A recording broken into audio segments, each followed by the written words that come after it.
Côte d'Ivoire, les librairies par terre sont des étals ou des magasins dans lesquels l'on peut se procurer de vieux livres. Ici, les prix peuvent être marchandés, contrairement aux librairies classiques. La librairie par terre, je pense que c'est la librairie qui sauve les parents. Parce que vous savez, à la rentrée, quand un parent a plusieurs enfants, il est difficile de subvenir aux besoins de tous les enfants. Et on se rapproche de la librairie par terre pour soulager notre mal. Parce que vous savez, aujourd'hui, en Côte d'Ivoire, les fournitures scolaires, ça coûte un peu cher pour les parents à nombreux enfants. Quand les parents arrivent, on essaie de communiquer avec eux, on essaie de les faciliter pour que nos enfants puissent, comme tous les autres enfants, aller à l'école, avoir le nécessaire pour aller à l'école. Mais seulement voilà, il leur est reproché d'acheter et de vendre des ouvrages volés. Accusés à tort ou à raison, les vendeurs d'ouvrages usés tentent de se faire une nouvelle image. Même s'ils se sont montrés indispensables grâce au petit prix qu'ils pratiquent. Quand les gens disent que nous vendons les livres photocopiés, c'est vrai. Mais ce n'est pas des bouquinistes qui photocopient les livres. Où les photocopies proviennent? Peut-être que, bon, je n'en sais rien, mais je sais que un bouquiniste, il n'a pas une machine dans sa boutique pour fabriquer des livres. Donc, qu'on cherche réellement où proviennent les photocopies. Voilà, donc c'est vrai, nous tous on constate qu'il y a des photocopies sur le marché, mais qui le font? Qui fabrique? C'est la question. Si nos autorités nous sollicitent pour qu'on aille vers ces personnes-là, pour les sensibiliser, parce que tout ce que nous constatons dans notre secteur d'activité, c'est que c'est la répression que nous constatons. On nous associe à rien. Et puis un matin, on voit les policiers, les gendarmes viennent, on dit bon, lui là, il a fait ceci, il a fait. Peut-être même souvent, même lui-même, il ne sait même pas que ce qu'il est en train de faire, c'est un problème. Alors, mais si les autorités nous approchent, puisque quand on a créé l'association, on les a approchés, les présenter notre association, pour leur dire que nous sommes là. Désormais, vous avez un interlocuteur qui est nous. Si vous avez un souci, si vous avez un problème concernant les photocopies autres, nous sommes là pour vous aider à aller vers ces personnes-là, les sensibiliser. Et après la sensibilisation, s'il y a des répressions à faire, bon, on le fera. Franchement, nous voulons que les autorités nous aident à organiser ce secteur pour l'intérêt de tous. Pour mieux exercer leur métier, les bouquinistes et libraires ivoiriens se sont réunis en association depuis 2012. 3 ans après sa création, l'organisation compte plus d'1 millier de membres à Abidjan, la capitale économique ivoirienne, et dans le reste du pays. Ils revendiquent une place dans la chaîne du livre et veulent surtout être associés au débat sur le livre en Côte d'Ivoire. Quand il n'y a pas d'organisation, les choses ne peuvent pas aller de l'avant. Et quand il n'y a pas d'organisation, l'autorité, l'État ne peut pas faire appui, ou ne peut pas avoir un regard conséquent vers l'organisation. Donc c'est pour cela que nous avons senti ce besoin-là de nous organiser et puis les différentes plaintes à l'endroit des parents, à l'endroit de nos clients et tout. On a vu qu'il y avait un besoin croissant, un besoin vraiment croissant de faire asseoir une association en vue de délimiter les actions que nous pourrons faire et interdire ce que nous ne pourrons pas faire. Nous avons notre agrément signé par le ministère de l'Intérieur et notre ministère de tutelle aussi, qui est le ministère de la Culture et de la Francophonie, nous a délivré aussi une attestation qui prouve que nous faisons partie aussi de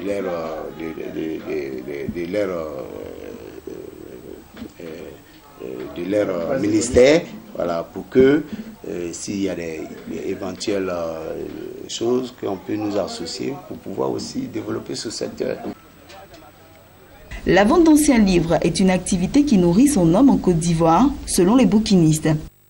Mais aujourd'hui, l'activité serait menacée par une concurrence menée par certains professeurs et établissements.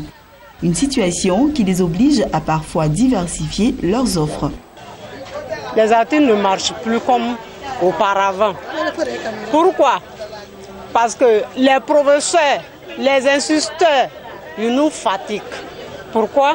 Eux tous, ils vendent des fournitures à l'école. Les fascicules par-ci, les cahiers, les photocopies partout.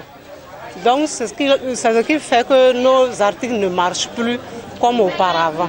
Les parents, quand ils achètent ici, arrivés à l'école, on dit non, parce que vous avez payé dans le marché, donc on ne veut pas. L'enfant est obligé d'être dehors. On met l'enfant dehors. Il faut forcément l'enfant paye ça à l'école. Est-ce que cela est bon? Soit on donne 0. Si vous, les professeurs ou bien les instituteurs, si vous vendez les fournitures dans les établissements, nous, avec votre salaire, nous étant dans le marché, on va manger quoi? Donc vraiment, nous avons des difficultés sur le marché actuellement avec la vente de ces fournitures. Cette accusation portée par des bouquinistes et libraires semble être vérifiée. Le témoignage d'un professeur. C'est vrai, nous sommes professeurs, mais nous sommes aussi parents d'élèves. Et il arrive effectivement que nous nous retrouvions dans des situations où des enseignants imposent des fascicules à nos enfants. Bon, mais je pense que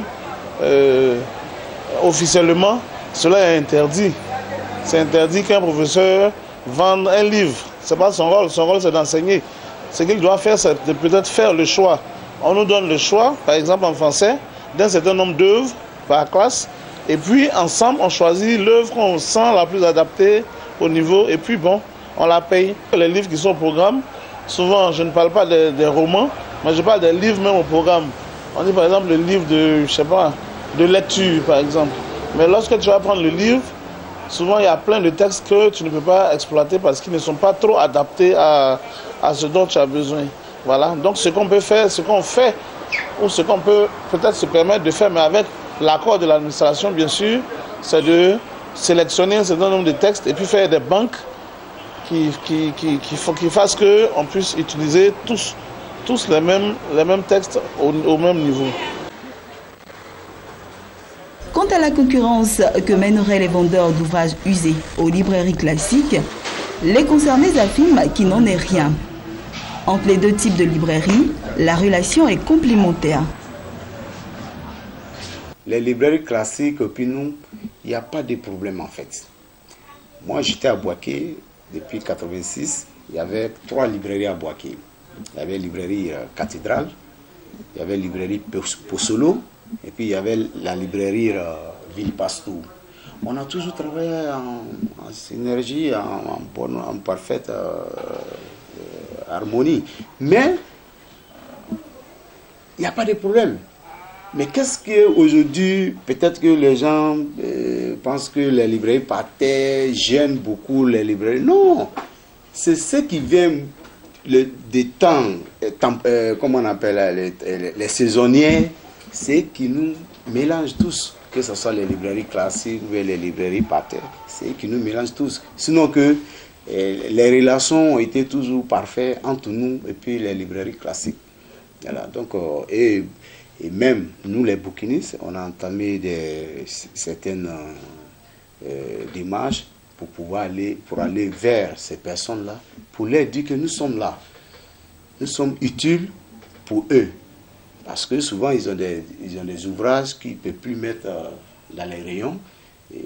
Or, le livre ne met pas chez nous, ça c'est notre slogan. Le livre est toujours utile. Donc, ces documents-là, ils peuvent nous donner moyennant quelque chose pour que nous puissions mettre ça à la disposition de nos populations. Donc, nous ne sommes pas, en fait, à désaccord avec les librairies classiques.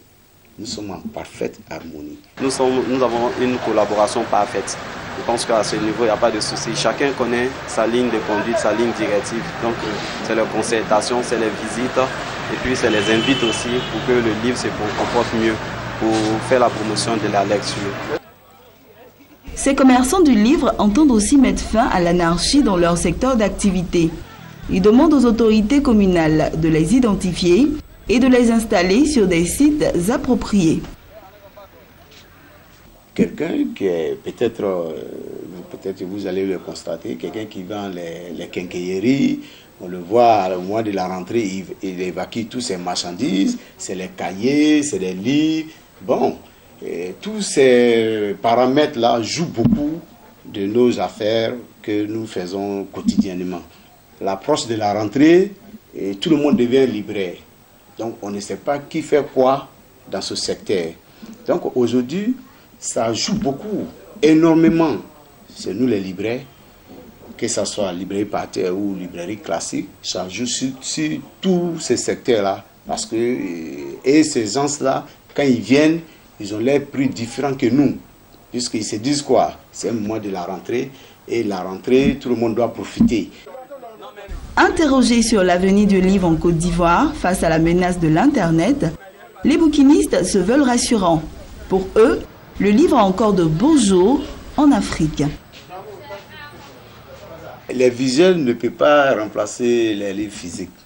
Voilà, parce que vous voulez aller au champ, par exemple, chez toi, au village, tu veux passer au moins quelques... Il faut que tu payes quelques livres, et puis tu vas, tu fais... Mais et s'il n'y a pas Internet là-bas, comment tu peux te connecter, bien faire? Donc, on n'est pas encore arrivé à ce stade-là, en tout cas chez nous, ici en Afrique.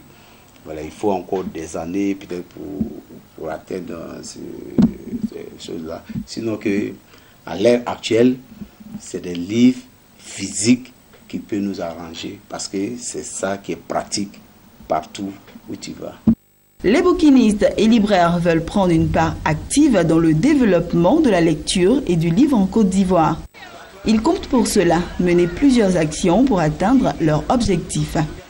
Nous avons des documents, même notre patrimoine national n'a pas ça, la librairie, comment on appelle la bibliothèque nationale. Donc si on est associé avec, ou bien on est pris en compte dans la chaîne des livres, nous avons notre place pour servir ce patrimoine-là avec des documents qu'on a peut-être même, on n'en trouvait plus pendant des années. Mais les bouquinistes, nous avons la capacité de se mettre au service de notre patrimoine national pour la valoriser, pour la documenter au haut niveau. Pour que nos chercheurs ou bien nos étudiants ou bien quelqu'un d'autre qui veut se cultiver et qui a l'amour des livres peut venir se documenter. Depuis l'époque coloniale, les librairies par terre ont occupé une place de choix dans le système éducatif en Côte d'Ivoire. Elles devraient servir de nombreuses années encore, en dépit des griefs portés contre cette activité.